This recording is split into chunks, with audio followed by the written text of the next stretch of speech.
자, 이은혜 직접 살인죄 적용입니다. 박 변호사님, 네. 오늘 낮에 속보가 떴죠. 그렇죠. 계곡 살인 사건 피해자 이은혜와 조연수 재판에 넘겨졌습니다.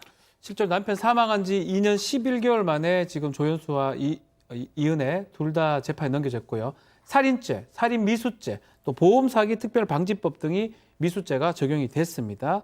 특히 지금 부작위냐 자기애인 살인이냐 이 부분인데 이 부작위의 살인은 뭐냐면 구할 수 있음에도 안 구했을 때고요. 자기애인 살인은 처음부터 죽일 의도가 있었을 때 조금 차이가 납니다. 뭐 예. 법정형은 똑같은데 실제로 적용할 때는 자기가 좀 더 많이 처벌할 가능성이 매우 높은데 일단은 자기에 의한 살인죄 가능성을 얘기하고 있습니다.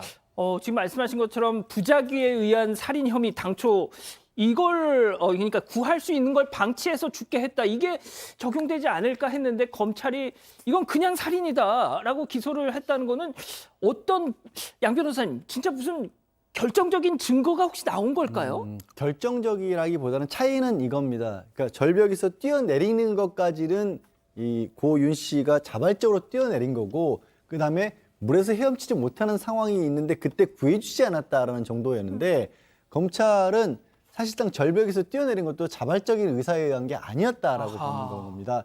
완전히 심리적으로 지배를 당하고 있었다. 그러니까 이 이은혜 같은 경우 2011년 교제를 할 때부터 사실 뭐 경제적으로 이익도 취해왔었고, 결혼을 한 이후에도 다른 남성들과 교제를 계속하고 있었고, 그 이후에 여러 행적들을 비춰봤을 때 심리적으로 이른바 가스라이팅을 했다. 예. 그래서 사실 이 직접적으로 밀지는 않았다고 할지라도 이 자귀한 살인을 적용할 수 있다라고 본 겁니다. 아하, 그렇군요. 자, 그리고 어제 저희가 이은혜가 기자회견을 하고 자수하려고 했다 이런 소식 전해드렸잖아요.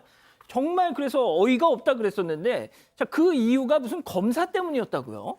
네, 이은혜와 조연수가 기자회견을 정말 진지하게 할 생각이었던 것 같습니다. 기자회견문을 미리 작성을 해놨다고 하는데요. 그런데 이 기자회견문 내용을 보니까 수사검사를 비난하는 내용이 줄을 이뤘다는 겁니다.